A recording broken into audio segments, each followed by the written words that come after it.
বিসমিল্লাহির রহমানির রহিম। আর রহমান আল্লামাল কুরআন খলাকাল ইনসান আল্লামাহুল বায়ান। আজ আমরা সূরা আর রহমানের সহজ অর্থ নিয়ে আলোচনা শুরু করছি। এর অপূর্ব সৌন্দর্যের কারণে সূরাটি বহু মানুষের কাছে অত্যন্ত প্রিয় একটি সূরা। এতে আল্লাহ তাআলা তাঁর অসংখ্য নেয়ামত তুলে ধরেছেন। বিশেষ করে এতে ৩১ বার উল্লেখিত প্রশ্ন ফাবিআইয়ি আলাই রাব্বিকুমা তুকাযযিবান, তাহলে তোমরা তোমাদের প্রতিপালকের কোন কোন নেয়ামত অস্বীকার করবে। সূরাটিকে পবিত্র কোরআনের অন্যান্য সূরাগুলো থেকে আলাদা করেছে। অনেকেই এই সূরাটি তেলাওয়াত করতে এবং এর তেলাওয়াত শুনতে ভালোবাসেন। যদিও সূরাটিতে ৭৮টি আয়াত রয়েছে, এর ছন্দময় ছোট ছোট আয়াতসমূহের কারণে অনেকেই একটু চেষ্টা করলেই সূরাটি মুখস্থ করে ফেলতে সক্ষম হয়ে থাকেন। এই সূরাটি আল্লাহর এমন একটি গুণবাচক নামের উপর ভিত্তি করে নামকরণ করা হয়েছে যা কেবলমাত্র আল্লাহ তাআলার জন্যই প্রযোজ্য, আর রহমান। এবং ইনশাআল্লাহ তাঁর এই পবিত্র নামের ব্যাখ্যা নিয়ে আজ আমরা আলোচনা করব। তবে এর একটি সহজ অনুবাদ হল পরম করুণাময় বা পরম দয়ালু। একটি হাদিস কুদসিতে এসেছে, আল্লাহ তাআলা বলেন, আমি আমার বান্দার কাছে তেমনই যেমনটা সে আমাকে মনে করে।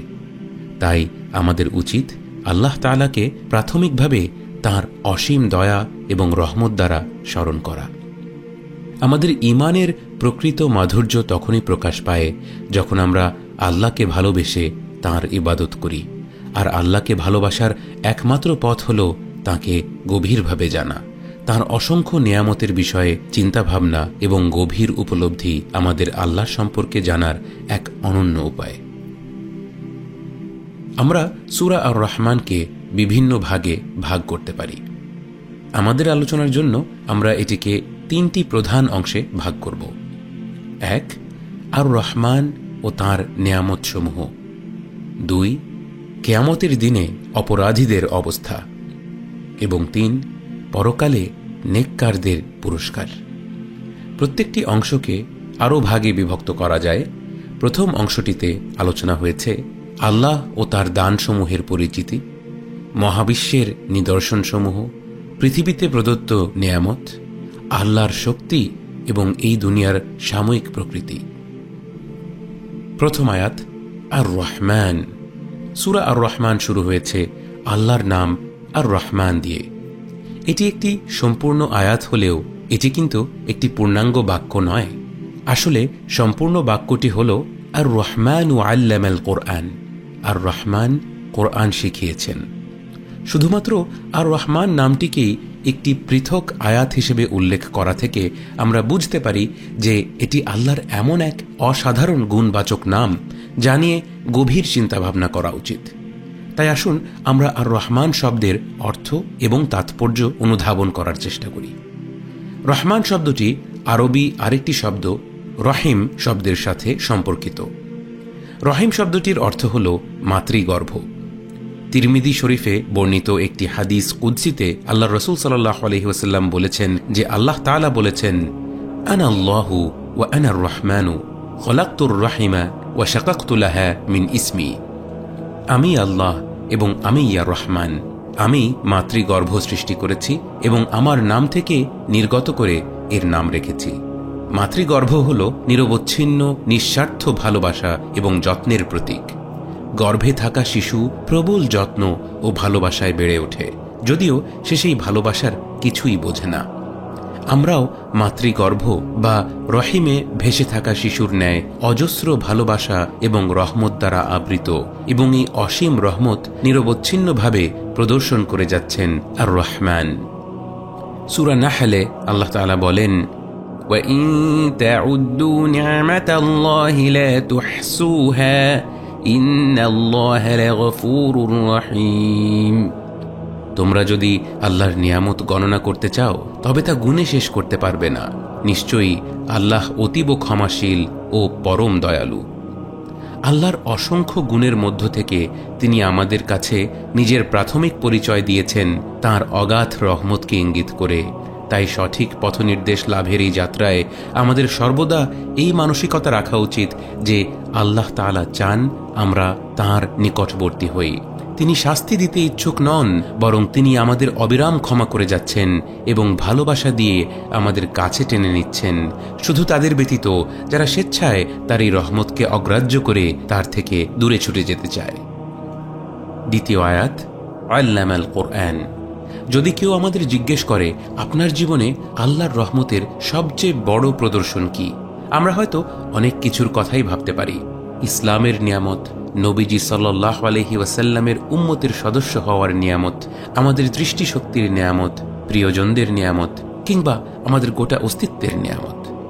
কিন্তু যখন আল্লাহ নিজেকে আর রহমান হিসেবে পরিচয় করিয়ে দেন, তখন তার রহমতের প্রথম উদাহরণ হিসেবে তিনি উল্লেখ করেন আল্লামাল কোরআন। তিনি কোরআন শিখিয়েছেন। পবিত্র কোরআন নাজিলের এই উপহার যেন যে কোনো কিছুর চেয়ে বড় উপহার। এর পরের আয়াতে তিনি বলেছেন খলাকাল ইনসান, তিনি মানুষকে সৃষ্টি করেছেন। এবং এখান থেকে বোঝা যায় যে পবিত্র কোরআনের শিক্ষা পাওয়া আমাদের নিজেদের অস্তিত্বের চেয়েও বড় নেয়ামত। কি মহিমান্বিত এক কিতাব! একবার ভেবে দেখুন, আমরা ঠিক এই মুহূর্তে এই মহিমান্বিত কিতাবের একটি অংশ নিয়েই জানার সৌভাগ্য পেয়েছি। এর অর্থ বোঝার চেষ্টা করছি। এটা আমাদের জন্য কত বড় এক সম্মানের বিষয়। এবং এখানে বলা হয়েছে আর রহমান কোরআন শিখিয়েছেন, কিন্তু কাকে শিখিয়েছেন তা বলা হয়নি। এবং এই ব্যাপারটি উল্লেখ না করার মাধ্যমে বোঝা যায় যে এটি একটি উন্মুক্ত আমন্ত্রণ। যেই কোরআন থেকে শিক্ষা নিতে চাইবে আল্লাহ তাকেই শেখাবেন। তৃতীয় আয়াত, খলাকাল ইনসান। আমাদের কথাবার্তায় আমরা প্রায়ই মানবাধিকার নিয়ে আলোচনা করি, কিন্তু মানুষ কেবলমাত্র একে অপরের কাছ থেকেই তার অধিকার দাবি করতে পারে। যখন আল্লাহর প্রসঙ্গ আসে তখন সেখানে আর কোনো অধিকারের জায়গা নেই, কারণ তার সাথে আমাদের পুরো সম্পর্কটাই হলো নেয়ামত গ্রহণের। তিনি যে আমাদের সৃষ্টি করেছেন, আমরা যে অনস্তিত্বের অন্ধকার থেকে অস্তিত্বের আলোয় এসে পৌঁছেছি, এই পুরো ব্যাপারটিই তো একটি অনুগ্রহ। তিনি আমাদের উপর দয়া করেছেন। যদি আমাদেরকে এমন এক প্রভু সৃষ্টি করতেন যিনি আমাদেরকে সৃষ্টিই করেছেন কেবলমাত্র শাস্তি দেওয়ার জন্য, যদি মানুষ জন্মই হতো অনন্তকাল কষ্ট পাওয়ার জন্য, এতে আমাদের কারো কিছু করার থাকতো? আমরা কার কাছে আমাদের সুখে থাকার অধিকার চাইতাম? আলহামদুলিল্লাহ, বাস্তবতা এর সম্পূর্ণ বিপরীত। আমাদের সৃষ্টি করেছেন এমন এক স্রষ্টা যার দয়া ও অনুগ্রহের কোনো অন্ত নেই, যিনি আমাদেরকে সৃষ্টিই করেছেন অনবরত তার রহমত দ্বারা আবৃত করে রাখার জন্য। কিন্তু সেই সাথে তিনি আল আদল, সম্পূর্ণরূপে ন্যায় বিচার স্থাপনকারী। তাই যারা তার অনুগ্রহ উপভোগ করতে থাকে আবার অন্যদিকে স্বেচ্ছায় অপকর্মের দিকে ধাবিত হয়, তাদের রবের কাছ থেকে দূরে সরে যেতে চায়, তাকে তিনি তার প্রাপ্য পরিণতি দেবেন। কারণ কেউ অন্যায় করার পরেও তাকে বিনা হিসাবে অনন্তকাল ধরে রহমত দেখাতে থাকা এক প্রকার দুর্বলতা। এবং আল্লাহ যেমন পরম দয়ালু এবং অসীম অনুগ্রহের মালিক, তেমনিভাবে তিনি সর্বশক্তিমান, মহাপরাক্রমশালী। এরপর আল্লাহ বলেন আল্লামাহুল বায়ান। আল্লাহ তাআলা মানব জাতিকে ভাষার অপূর্ব নিয়ামত দান করেছেন। ভাষা আমাদেরকে অন্যান্য প্রাণীর থেকে আলাদা করেছে। প্রাণী জগতে অনেক প্রাণী একে অপরের সাথে উন্নত পর্যায়ে যোগাযোগ করতে সক্ষম, যেমন পিঁপড়া, ডলফিন বা হাতি। কিন্তু তবুও প্রাণী জগতের সবচেয়ে উন্নত যোগাযোগ মাধ্যম এবং মানুষের ভাষার মাঝের পার্থক্য পরিষ্কার। আধুনিক বিজ্ঞানের যুগে ভাষার এই অলৌকিক প্রকৃতির সবচেয়ে চমৎকার উদাহরণ হতে পারে লার্জ ল্যাঙ্গুয়েজ মডেলস বা LLM।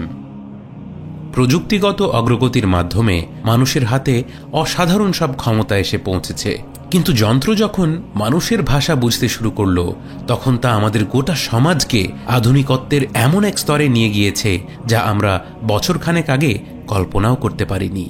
ইন্টারনেট যেভাবে গত শতকের শেষ প্রান্তে পৃথিবীকে বদলে দিয়েছিল, ঠিক তেমনি আজ LLM মানব সভ্যতাকে এক নতুন যুগে নিয়ে যাচ্ছে।